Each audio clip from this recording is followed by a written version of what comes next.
Okay, I need to tell this story. This is hilarious.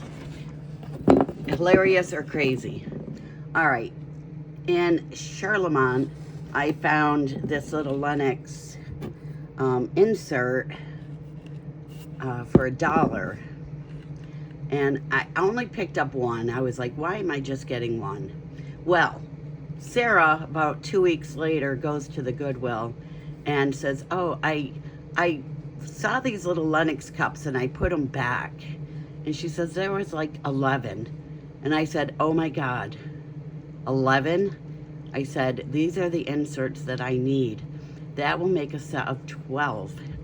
So yes, at 20 after 6, closer to 6:30, I drove 20 minutes to get to the Goodwill in Pittsfield to find these cups. And believe it or not, I found them.